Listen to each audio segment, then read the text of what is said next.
Hello दोस्तों, नमस्कार। मैं उदेश कुमार पर मैं एक नए वीडियो के साथ आपकी सेवा में पुनः उपस्थित हूं। दोस्तों, आज हम लोग बात करेंगे कि बीएनएस की धारा 127 क्या कह रहा है। तो दोस्तों, बीएनएस की धारा 127 को जानने से पहले आप लोग से पुनः अनुरोध करते हैं कि चैनल को सब्सक्राइब, वीडियो को लाइक, कमेंट व शेयर जरूर करते रहें ताकि आने वाले वीडियो का नोटिफिकेशन आपको सबसे पहले मिल सके। तो चलिए दोस्तों, हम लोग देखते हैं कि बीएनएस की जो धारा है 127 वो क्या कह रहा है। तो दोस्तों, वो कह रहा कि सादोष परिरोध क्या होता है। तो दोस्तों, सादोष परिरोध जो होता है वो एक ऐसा कार्य होता है जिसमें किसी व्यक्ति को इस प्रकार से बंदी बनाया जाता है कि वो व्यक्ति वहाँ से निकल नहीं सकता है। कोई चांस ही नहीं होता है कि वो व्यक्ति वहाँ से निकल जाए। तो ऐसा कार्य जो है वो सादोष परिरोध कहलाता है। तो चलिए दोस्तों, अब देखते हैं कि हमारा जो बीएनएस का सेक्शन 127 है जो कह रहा है कि सादोष परिरोध, तो इसमें किस प्रकार से डेफिनेशन दिया गया। सादोष परिरोध कह रहा कि जब किसी व्यक्ति को किसी व्यक्ति के द्वारा, बोल रहा कि जब किसी व्यक्ति को, मान लिया जाए जब किसी व्यक्ति का मतलब जैसे मान लिया जाए कि ये एक व्यक्ति है, ठीक। जब किसी व्यक्ति को और एक व्यक्ति बी है, तो कह रहा कि जब किसी व्यक्ति को, जहां बी को हम मान लेते हैं कि जब किसी व्यक्ति को, ये क्या है, जब किसी व्यक्ति को है, जब किसी व्यक्ति को, ये जो हमारा पहला शब्द है जब किसी व्यक्ति को, यहां तक बी हो गया। अब कह रहा किसी व्यक्ति के द्वारा, किसी व्यक्ति के द्वारा कौन हो गया, ये हो गया। किसी व्यक्ति के द्वारा कौन हो गया, ये हो गया। चारों तरफ से बंदी बनाया गया। किसको बनाया गया, बी को चारों तरफ से घेराबंदी बना दिया गया है। चाहे वो उसको किसी मकान में बंद कर दिया गया हो और ताला लगा दिया गया हो, या बंदूक के दम पे उसको चारों तरफ से घेर लिया गया हो, इस आशय से कि यहाँ से वो भाग ना पाए। अगर भागने का कोशिश करे तो उसे जान से मार दिया जाए। इस उसके जो बी है उसको ऐसा भय उत्पन्न कराया जाता है कि वो भागना भी चाहे तो उसका हिम्मत नहीं करेगा कि वो भाग ले, तो या वो भागेगा तो उसको मार देंगे। ऐसा मतलब स्थिति है कि वो भाग नहीं सकता है। भाई, जान सबको प्यारी है। तो वही कह रहा है कि जब किसी व्यक्ति को किसी व्यक्ति के द्वारा चारों तरफ से घेराबंदी करने वाला व्यक्ति, घेराबंदी करके रोका जाता है। क्या है, घेराबंदी। यहाँ क्या है, घेराबंदी करके बी को रोक दिया गया है, जहां से कि वह भाग नहीं सकता, जहां से कि वो भाग नहीं सकता। या तो उसको घर में ताला लगा दो तभी नहीं भाग पाएगा, या तो बंदूक से चारों तरफ से आदमी घेर ले तभी नहीं भाग पाएगा। तो वही है कि जहां से कि वह भाग नहीं सकता, घेराबंदी करने वाला व्यक्ति क्या है, सादोष अवरोध का दोषी होगा, या ऐसा कार्य जो है सादोष अवरोध कहलाएगा। तो हमें आशा है कि आपको ये बहुत अच्छी तरीके से समझ में आ गया होगा कि सादोष अवरोध है क्या, ठीक है ना। तो अब हम देखते हैं कि इसमें दो चीज हैं। जैसे कि हमने बताया कि एक घर में किसी को ले जाके उसमें ताला जड़ देना, लगा देना कि वो वहाँ से भाग ना पाए। दूसरा है बंदूक के डर से किसी व्यक्ति को ले जाके ऐसे जगह रखना जहाँ पे कि चारों तरफ से बंदूक रख के लोग बैठे हों और उस बीच में उसको कर दिया जाए कि भाई इसकी रखवाली करना हो, ये भागने ना पाए और हमेशा लोग तैनात रहें। तो जहाँ से कि उसको निकलने का कोई चांस ना हो, कोई किसी भी ऐसे स्थान पे ले जाए और उसको ऐसा भय कारित करा दे कि तुम यहाँ से भाग नहीं सकते हो, और उसको ऐसा भय उत्पन्न हो जाए कि यहाँ से अगर भाग कर गए तो हमको जो है हम बचेंगे नहीं। या मान लिया जाए किसी ऐसे स्थान पे ले जाना, मान लिया जाए ये यहाँ पे ले जाके छोड़ देता है और बी को यहाँ छोड़ देता है। यहाँ सब एसिड है, चारों तरफ से एसिड है, चारों तरफ से बहुत बड़ा तालाब है। उस तालाब में एक छोटा सा जगह है जहाँ पे केवल आप खड़ा हो सकते हैं और उसके चारों तरफ एसिड है। अगर वो एसिड में कूदता तब भी वो मर जाएगा, अगर वहाँ खड़ा रहेगा तो बच जाएगा। ऐसे भी स्थान पे अगर ले जाके कर देता है तब भी क्या होगा, सादोष परिरोध होगा। या किसी ऐसे मकान में ले जाके कर देता है जो कि 8-10 मंजिला है और ऊपर छत पे ले जाके कर देता है, और नीचे जो है उस पे जो है सीढ़ी वगैरह नहीं है, आर्टिफिशियल सीढ़ी है, उसको हटा लेता है कि अब वो उसी मंजिले पे रहेगा। 10 मंजिले से कोई कूद के तो भाग नहीं पाएगा, तो वो भी क्या है, सादोष परिरोधी कहलाएगा। तो ऐसा कोई भी कार्य जहां किसी व्यक्ति को कर दिया जाए कि वो वहां से भाग नहीं सकता है, तो सादोष परिरोध कहलाएगा। तो चलिए दोस्तों, अब हम लोग देखते हैं कि इसमें दंड क्या होता है। तो दोस्तों, दंड होता है कि अगर आप किसी व्यक्ति को सादोष परिरोध किसी भी प्रकार से करते हो जहां से वो भाग नहीं सकता है या कोई उसका पता नहीं लगा सकता है, तो ऐसे में अगर आप सादोष परिरोध करते हो, वो भी 1 या 2 दिन के लिए, तो ये दंड लागू होगा 1 वर्ष प्लस 5,000 जुर्माना। 1 या 2 दिन के लिए, जैसे तीसरा दिन लगेगा तो आपको, इसमें 7 प्रकार के दंड है, तो आपको दूसरा दंड लग जाएगा। कौन सा दंड लग जाएगा कि अगर आप जैसे तीसरा दिन लगा तो आपको 3 वर्ष का सजा हो जाएगा। अगर आप किसी व्यक्ति को 1-2 दिन रखेंगे तो आपको जो दंड है वो कितने का रहेगा, 1 वर्ष का रहेगा।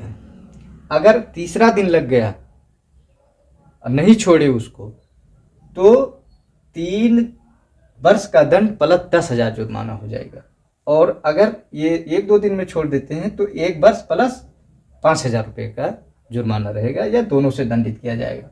और 3 दिन लग गया तो 3 वर्ष प्लस 10,000 का जुर्माना, या दोनों। और अगर आप 10 दिन व उससे ज़्यादा रखते हैं, 10 दिन व उससे ज़्यादा रखते हैं, तो आपको 5 वर्ष प्लस 10,000 जुर्माना। अगर जैसे 3 दिन व उससे ज़्यादा रखते हो तो 3 वर्ष प्लस 10,000 का जुर्माना रहेगा। लेकिन जैसे 10 दिन, 10वां दिन जब लग जाएगा ना, और या उससे ज़्यादा, तो 5 वर्ष प्लस 10,000 जुर्माना। और अगर उसके लिए न्यायालय द्वारा रिट जारी हो जाती है कि उस व्यक्ति का पता लगाओ वो व्यक्ति है कहाँ, तो आपको, या उसको ढूंढने के लिए रिट जारी हो जाती है, तो 2 वर्ष प्लस जुर्माना हो जाएगा। और अगर सादोष परिरोध करके कोई व्यक्ति किसी व्यक्ति को छिपाता है कि उसके हितबद्ध, उसके घर वाले, नात बात, रिश्तेदार या लोक सेवक, कोई भी उसका पता ना लगा पाए कि आदमी है कहाँ है, इस तरीके से किसी व्यक्ति को परिरोध कर दिया जाता है कि लोग उसका पता ही नहीं लगा पाते हैं, तब ऐसे स्थिति में 3 वर्ष प्लस जुर्माना होगा। कितना होगा, 3 वर्ष प्लस जुर्माना। और अगर संपत्ति व मूल्यवान प्रतिभूति लेने के लिए सादोष अवरोध करता है, मतलब किसी संपत्ति को हड़पने के लिए किसी व्यक्ति को संपत्ति लेने के लिए कि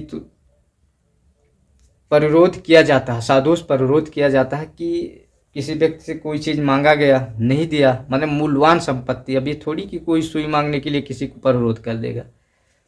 तो किसी भी मूल्यवान संपत्ति की, मान ली जाए कोई ज़मीन है वो खाली नहीं कर रहा है, या उसके पास बहुत ज़्यादा पैसा है तो उस पैसे को अवैध रूप से वो हड़पना चाहता है, तो ऐसे में या उससे जिस व्यक्ति को परिरोध किया गया है उस व्यक्ति से या तो मांग करे कि तुम मुझे इतना संपत्ति दे दो तो हम तुम्हें छोड़ देंगे, और अगर उसके पास नहीं है तो उसके परिजन से या उसके हितबद्ध चाहने वाले लोग से या जहाँ काम कर रहा है उन लोगों से ये मांग करवाने के लिए उसको परिरोध किया जाता है कि तुम इतना संपत्ति लेकर आओ या तुम मेरा ये बात मानो। इसमें एक चीज है प्रतिभूति, तो इतना ये बात मानो तो तब हम आपके इस व्यक्ति को छोड़ेंगे। मतलब जिस व्यक्ति को परिरोध किया गया उस व्यक्ति से कोई संपत्ति लेने के लिए या उसके हितबद्ध या चाहने वालों से या उसके नात बात रिश्तेदारों से कोई भी संपत्ति या कोई प्रतिभूति लेने के लिए अगर कोई व्यक्ति किसी व्यक्ति को परिरोध करता है तब ऐसे स्थिति में उसको 3 वर्ष प्लस जुर्माने से दंडित किया जाएगा। उसके बाद है जो हमने 6वां समझ लिया, अब हम 7वें दंड के बारे में जाते हैं। 7वां दंड जो है हमारा स्वीकृति या जानकारी या कदाचार के लिए मजबूर करना। कोई व्यक्ति किसी व्यक्ति को इस आशय से सादोष परिरोध करता है कि उससे कोई गोपनीय बात की जानकारी ले या उससे उससे जो अपनी बात को मनवाए। अपनी बात मनवाने के लिए किसी व्यक्ति को सादोष परिरोध करता है तो उसको भी 3 वर्ष के दंड से दंडित किया जाएगा। तो दोस्तों हमने इसके जो है 7 प्रकार के दंड है, हमने 7 प्रकार के दंड को समझ लिया है कि सादोष परिरोध में किस प्रकार से दंडित किया जाता है। तो ये दंड को एक बार फिर से हम लोग देख लेते हैं। सादोष परिरोध में अगर कोई व्यक्ति किसी व्यक्ति को 2 दिन तक का कारा, इसमें लिखा नहीं है कि 2 दिन तक, लेकिन जैसे तीसरा दिन लगेगा तो सजा बदल जाएगा, इसलिए 2 दिन तक हम मानते हैं कि कोई 2 दिन तक परिरोध में रखता है, सादोष परिरोध में रखता है तो उसको 1 वर्ष के लिए प्लस 5,000, 1 वर्ष का कारावास ही रहेगा प्लस 5,000 का जुर्माना या दोनों से दंडित किया जाएगा। अगर 3 दिन व उससे ज़्यादा किसी व्यक्ति को सादोष परिरोध रखा जाता है तो 3 वर्ष प्लस 10,000 रुपये का जुर्माना या दोनों से दंडित किया जाएगा। अगर 10 दिन हो जाता है तो 5 वर्ष प्लस 10,000 रुपये का जुर्माना हो जाएगा। अगर रेट जारी हो जाती है तो 2 वर्ष प्लस जुर्माना हो जाएगा। सादोष परिरोध करके अगर किसी व्यक्ति को छिपाता है तो 3 वर्ष का जुर्माना। संपत्ति व मूल्यवान प्रतिभूति लेने के लिए सादोष अवरोध करता है या कोई अवैध बात या आपराधिक बात को मनवाने के लिए करता है तो ऐसे में क्या है, उसको 3 वर्ष का दंड होगा। या स्वीकृति या जानकारी या कदाचार के लिए मजबूर करता है तो 3 वर्ष के लिए का दंड होगा। तो दोस्तों इसमें जो 5वां, 6वां, 7वां है, इसमें 3 वर्ष का दंड है। याद करने के लिए कि किसी व्यक्ति को छिपाना हो या उससे संपत्ति लेने के लिए या उसकी स्वीकृति लेने के लिए तो इसमें 3 वर्ष का दंड है। ऋण जारी में 1-2 वर्ष का दंड है। 5 दिन 10 दिन के लिए अगर उसको बंदी बनाया जाता है तो 5 वर्ष का दंड है और प्लस जुर्माना है 10,000 का। सादोष अवरोध में 3 दिन, अगर 3 दिन सादोष अवरोध किसी को बंद किया जाता, अवरोध नहीं, अरे यार बहुत बड़ी गलती है, परिरोध है दोस्तों, ये परिरोध है, परिरोध।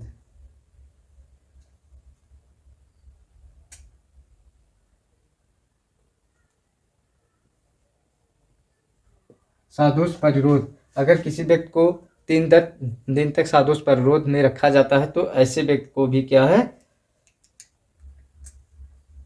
3 वर्ष का जुर्माना। और अगर केवल